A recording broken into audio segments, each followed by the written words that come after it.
Good morning student. आज मैं आपको फंक्शन बताऊंगी। फंक्शन क्या होता है, उसके बाद सम बेसिक फंक्शन बताऊंगी, टाइप्स ऑफ फंक्शन भी रिप्रेजेंट करूंगी। सबसे फर्स्ट आपके पास दे रखा है फंक्शन। फंक्शन क्या होता है, let X and Y be the two non empty set. दो सेट क्या होना चाहिए, नॉन एम्प्टी सेट होना चाहिए। जैसे एक सेट तो मैंने एक्स ले लिया, सेकेंड ले लिया है मैंने वाई।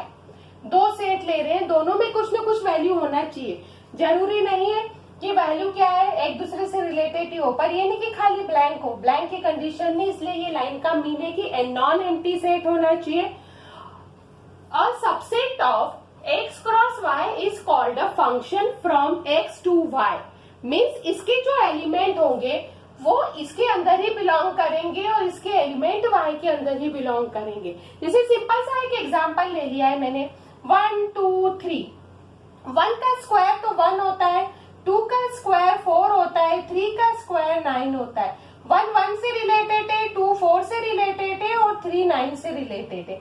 मतलब ये रिलेटेड है। इस रिलेटेड फॉर्म को हम क्या रिप्रेजेंट कर सकते हैं, एफ को, मीन्स एफ से रिप्रेजेंट कर सकते हैं। तो यहाँ कह सकते हैं F such that X related Y. X किससे रिलेटेड है, वाई से। अब एक्स और वाई का रिलेशन किसको रिप्रेजेंट कर रखा है, स्क्वायर के फॉर्म को रिप्रेजेंट कर रखा है। इसलिए इसकी डेफिनेशन के फॉर्म में यदि देखा जाए तो ये स्टैंडर्ड लैंग्वेज है, इस लैंग्वेज का यूज करना पड़ता है। अब इस फॉर्म में क्या है, let X and Y be the two non empty set और subset F of X cross Y is called a function from X to Y if for small X belong to capital X there exists a unique y belongs to capital Y such that xy belongs to f। मतलब दोनों ही एक किसी function को represent करेंगे।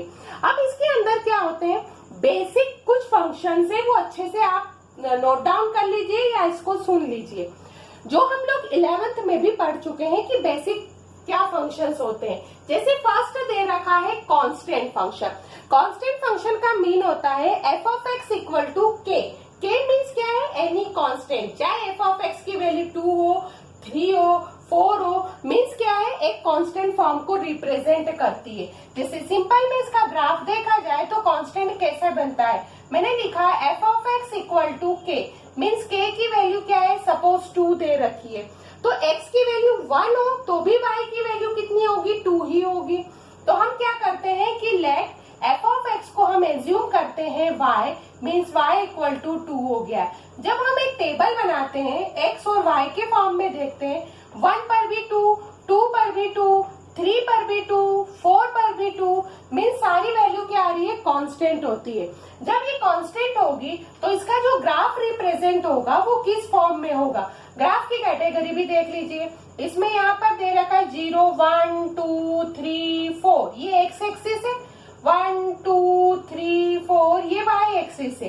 1 पर भी 2 हो रहा है, 2 पर भी 2 हो रहा है, 3 पर भी 2 हो रहा है, 4 पर भी 2 हो रहा है। इस टाइप से यदि मैं नेगेटिव लूं तो भी ग्राफ कितना बनेगा, कांस्टेंट फॉर्म को ही रिप्रेजेंट करेगा। मतलब y की वैल्यू हमेशा क्या रहेगी, कांस्टेंट होगी। ये रिप्रेजेंट होता है बेसिक फंक्शन में कांस्टेंट। सेकेंड फॉर्म होता है आइडेंटिटीज। आइडेंटिटीज फंक्शन क्या होता है, आइडेंटिटीज फंक्शन का मतलब होता है कि f of x equal to हो गया है x, मतलब x और y की वैल्यू दोनों सेम होना चाहिए। मीन्स x इक्वल टू 1 है तो y इक्वल टू भी 1 होगा, x इक्वल टू 2 तो y इक्वल टू 2 होगा। मतलब इसके जो ग्राफ की पोजीशन आपके पास बनती है वो इस फॉर्म में बन रही है। यदि हम अलग से बनाए जाए तो भी हम बता देते हैं इसकी वैल्यू क्या रिप्रेजेंट होगी।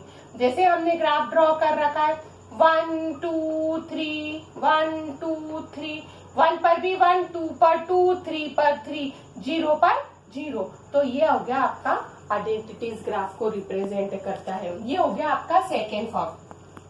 थर्ड होता है पावर फंक्शन। पावर फंक्शन का दूसरा नाम होता है पॉलिनोमियल फंक्शन। पावर फंक्शन का मीन होता है जिसे x की पावर 2 हो, x की पावर 3 हो, x की पावर 4 हो, तो उससे भी आपका नया ग्राफ रिप्रेजेंट किया जा सकता है।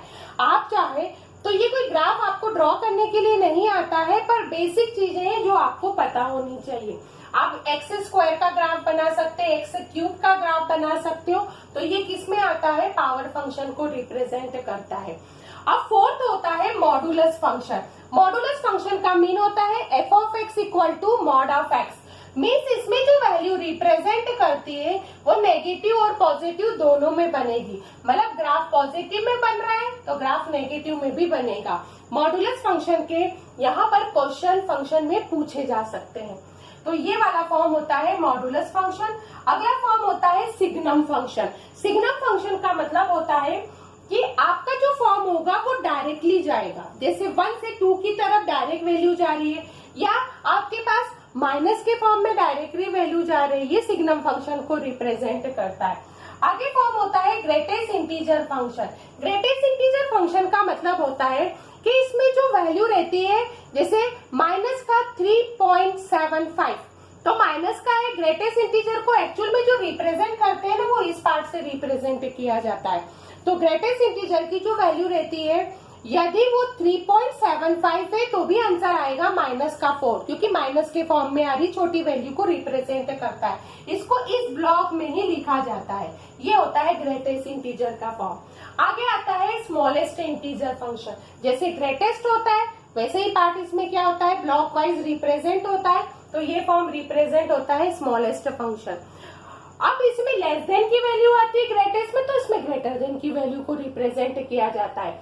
अगला फॉर्म जो 8th वाला है वो है फ्रैक्शनल पार्ट को रिप्रेजेंट करता है। मतलब हर एक ग्राफ की जो पोजीशन है वो आपकी अलग अलग बनेगी। फ्रैक्शनल पार्ट में ना अलग अलग पार्ट को रिप्रेजेंट करेगी। ये फॉर्म होता है फ्रैक्शनल फंक्शन को। अगला जो आपके पास 9th वाला फंक्शन होता है वो स्क्वायर रूट फंक्शन है। स्क्वायर रूट फंक्शन का मतलब F of X equal to root X को रिप्रेजेंट किया जाता है। ये फॉर्म होता है स्क्वायर रूट फंक्शन को रिप्रेजेंट करता है। 10th और 11th फंक्शन में आपके पास दे रखा है, एक तो एक्सपोनेंशियल फंक्शन मतलब e की पावर x को रिप्रेजेंट करता है, दूसरा होता है लॉगरिथम फंक्शन है, log x को रिप्रेजेंट करता है। अब आपको सिर्फ ये बेसिक चीजें हैं जो आपको ध्यान रखना है। एग्जाम में ऐसा नहीं कि ग्राफ उठ के या ग्राफ रिलेटेड वैल्यू आ जाती है, क्वेश्चन जरूर आता है। क्वेश्चन जैसे मॉडुलस का भी आ सकता है तो लॉगरिथम का भी आ सकता है। मीन्स ये नहीं कि सिर्फ ग्राफ ये तो क्या होता है, ग्राफ को रिप्रेजेंट करने के लिए इसका यूज किया जाता है, इसलिए मैंने इसके नाम आपको एक बार रिकॉल करवा दिए हैं। अच्छे से याद रखना कि आपको फंक्शन में क्या होगा, नॉन एम्प्टी सेट को रिप्रेजेंट करता है। x क्रॉस y को हम फंक्शन कहते हैं जो x से रिलेटेड y के फॉर्म को रिप्रेजेंट करते हैं। क्योंकि फंक्शन क्या है, सीबीएसई के अकॉर्डिंग यदि हम पेपर देखा जाए तो ये इंपॉर्टेंट टॉपिक्स है। इसमें से क्वेश्चन आते हैं कि क्या फॉर्म पूछे जा सकते हैं। तो अब हम अगला फॉर्म जो आपको बताएंगे वो है टाइप ऑफ फंक्शंस बताएंगे। टाइप ऑफ फंक्शंस मीन्स क्या है, जैसे हमने रिलेशन में पढ़ रखा है रिफ्लेक्सिव, सिमेट्रिक और ट्रांजिस्टिव, हम इसी टाइप से इसमें भी 3 फॉर्म यूज करेंगे। पहला है 1-1 फंक्शन जिसको इंजेक्शन या इंजेक्टिव फंक्शन कहा जाता है। दूसरा होता है ऑन टू फंक्शन जिसको सर्जेक्शन या सर्जेक्टिव फंक्शन कहा जाता है। थर्ड होता है बाइजेक्टिव। बाइजेक्टिव का मीन्स होता है जो 1-1 और ऑन टू दोनों को सेटिस्फाई कर सकता है। मीन्स इसमें भी आपको क्या है, 3 पार्ट ही रिप्रेजेंट करना रहेंगे। टाइप्स ऑफ फंक्शन, ये है आपका इंपॉर्टेंट टॉपिक। इस टॉपिक को आप अच्छे से देख लेना कि टाइप ऑफ फंक्शन होता क्या है। टाइप ऑफ फंक्शन से ही आपके क्वेश्चन सॉल्व हो सकते हैं एनसीईआरटी के। सबसे फर्स्ट टाइप फंक्शन में दे रखा है 1-1 फंक्शन इंजेक्शन, अभी मैंने बोला था जिसको इंजेक्टिव भी कहते हैं। Means a function if such that a related b is defined to be 1-1 if the image of distinct element of a under f are the distinct। means f of x equal to f of x2 है, x1 equal to x2 है। आप क्या prove करेंगे कि एक function दे रखा है, अभी उस फंक्शन में आपने 2 एलिमेंट ले रखे हैं x1 और x2, उन दोनों से क्या होना चाहिए, पूरा फंक्शन उस दूसरे फंक्शन के इक्वल होना चाहिए। यदि ये इक्वल होता है मीन्स x1 किसके इक्वल होगा, x2 के इक्वल होगा। यदि आप इक्वल ले रहे हैं तो इक्वल ही प्रूव करेंगे, यदि आप अनइक्वल ले रहे हैं तो अनइक्वल प्रूव करेंगे। Means f of x1 is not equal to f of x2 ले रहे हो तो x1 is not equal to x2 होना चाहिए। यदि ये सेटिस्फाई करता है तो ऐसा फंक्शन क्या रिप्रेजेंट होता है, 1-1 फंक्शन को रिप्रेजेंट करता है। 1-1 का मतलब एक के साथ एक का रिलेशन होना चाहिए। जैसे सिंपल फॉर्म में एक का ए का मैंने 1 से कर दिया, ई का 2 से कर दिया, आई का 3 से कर दिया, ओ का 4 से कर दिया, यू का 5 से कर दिया। मीन्स इसमें मैंने ए ई आई यू क्या ले रखा है, एक वोवेल्स ले रखा है। यदि इंग्लिश अल्फाबेट में देखा जाए 1 2 नेचुरल नंबर दे रखा है, इन दोनों को एक दूसरे से क्या कर रखा है, इंडिविजुअली रिलेटेड कर दिया है, तो ये वन वन फंक्शन को रिप्रेजेंट होता है। सेकेंड फॉर्म होता है इसका onto function. Onto का सेकेंड नाम होता है सर्जेक्टिव या सर्जेक्शन। सर्जेक्टिव या सर्जेक्शन का मीन होता है कि अ function f from x to y is called a onto if each element of y is the image of at least one element of x under f। Means इसके अंदर क्या होता है कि हम f of x को किसके equal मानते हैं, y के इक्वल मानते हैं। अब y के इक्वल मानते हैं तो हम उसमें x की जो वैल्यू निकालते हैं, x की वैल्यू निकालने के बाद यदि हम फंक्शन में पुट करें तो वो y के इक्वल आना चाहिए। यदि वो y के इक्वल आ रहा है तो ऐसा फॉर्म क्या रिप्रेजेंट होता है, ऑन टू फंक्शन को रिप्रेजेंट करता है।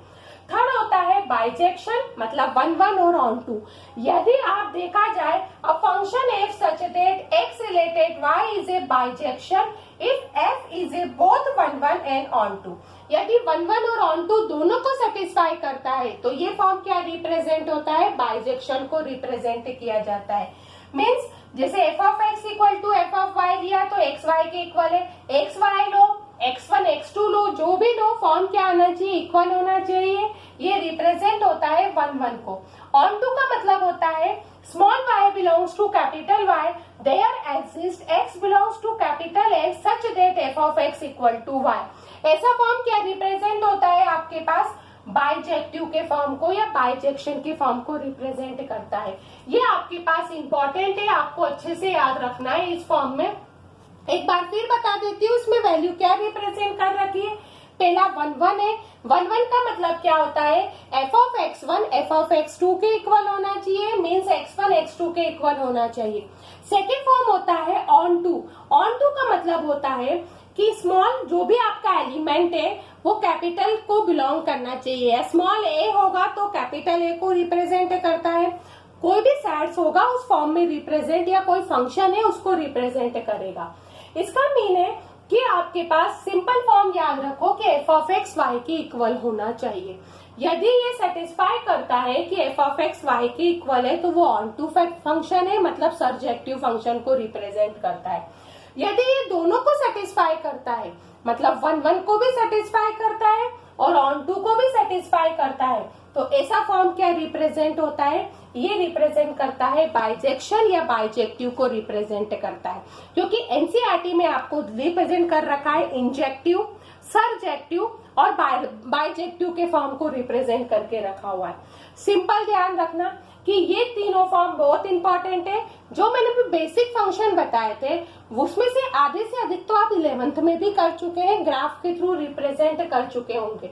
तब भी मैंने उसके नाम आपको रिकॉल करने के लिए बताए, पर मेन टाइप ऑफ फंक्शन ये रिप्रेजेंट कर रखा हुआ है।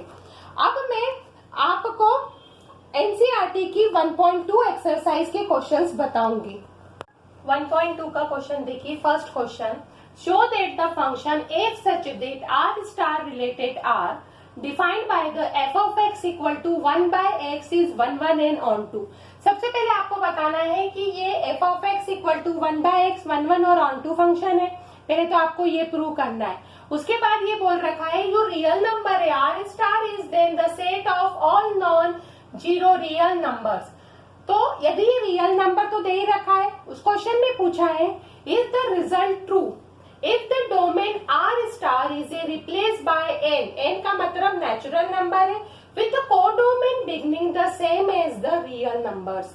मीन्स इसके अंदर सबसे पहले 1 1 और ऑन टू प्रूव करने के बाद आपको यदि r को आप रिप्लेस करके n लेते हैं तो क्या इसका कोडोमेन r से रिलेटेड होता है या नहीं फॉर्म, ये आपको बताना है।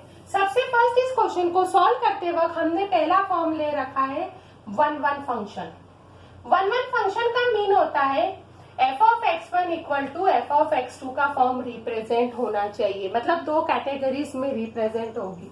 हमने लिखा let x1 x2 belongs to r star, मतलब ये किसको बिलोंग कर रहा है, एक रियल नंबर को रिप्रेजेंट कर रखा है। मीन्स इसके फॉर्म में दे रखा है f of x1 equal to f of x2।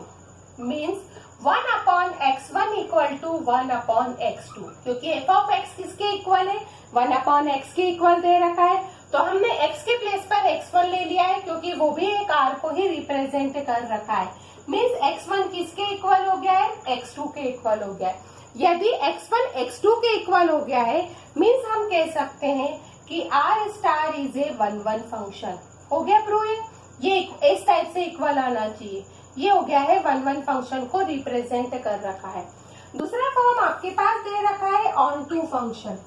अब ऑन टू फंक्शन का मीन क्या था, ऑन टू फंक्शन का मीन था कि f ऑफ x किसके इक्वल होना चाहिए, y के इक्वल होना चाहिए। मीन्स हमने एज्यूम किया है कि let y belongs to r star. ये किसको बिलोंग कर रहा है, यदि r स्टार को बिलोंग कर रहा है तो हम लिख सकते हैं बी एनी एलिमेंट। ये कौन सा एलिमेंट है, हम कह सकते हैं कोई भी एलिमेंट है। ये एक बी द एनी एलिमेंट को रिप्रेजेंट कर रखा है, तो therefore f of x equal to y हो गया है। Means y equal to 1/x हो गया है। That implies that x equal to 1/y हो गया है। x की वैल्यू किसके इक्वल हो गई है, 1/y के इक्वल हो गई है। मीन्स आपको बताना है कि क्या ये दोनों एग्जिस्ट कर रहा है या नहीं कर रहा है, तो हम लिखेंगे देयरफॉर। अब देखिए x की वैल्यू किसके इक्वल है, 1/y के इक्वल है। अब f ऑफ x किसके इक्वल दे रखा, 1/x के इक्वल है। हमने x के प्लेस पे पुट कर दिया है f ऑफ 1/y, तो वैल्यू हो गई 1/1/y equal to y। Means f of x किसके इक्वल हो गया है, y के इक्वल प्रूव हो गया है। यदि ये y के इक्वल प्रूव हो गया है तो आप ये लाइन भी यदि चाहो तो लिख सकते हैं कि corresponding to every element y belongs to r star, there exists f of 1/y equal to y, means r star is a onto function। ये कौन से फंक्शन को रिप्रेजेंट कर रखा है, ऑन टू फंक्शन को। मीन्स ये दोनों ही फॉर्म इसमें क्या कर रखे हैं, सेटिस्फाई कर रखे हैं। अब यदि हम इसको चेंज करते हैं, हमने क्या करा है, आर स्टार को रिप्लेस किया है, एन के फॉर्म में रिप्लेस किया है, तो हम क्या लिखेंगे इसमें, सुन लीजिए अच्छे से, ढंग से सुनिए। If the domain R star of f is a replace by n, किसको रिप्लेस कर रहे हैं, n को रिप्लेस कर रहे हैं, then function f will be remain 1-1 but not onto. 1-1 तो सेटिस्फाई करेगा पर ऑन टू सेटिस्फाई नहीं करेगा। This is because for domain n, तो रेंज कितनी बनेगी इसकी, तो इसकी रेंज आपके पास यहाँ पर रिप्रेजेंट करेगी 1/2, मतलब इसमें रेंज सिंपल फॉर्म में रिप्रेजेंट कर रखी है 1, 1/2, 1/3, 1/4 डैश। मतलब ये किसको बिलोंग कर रही है, एक रियल नंबर को रिप्रेजेंट कर रखी है। अब मैं आपको अगले वीडियो में इसके अगले क्वेश्चन, आगे का क्वेश्चंस बताऊंगी।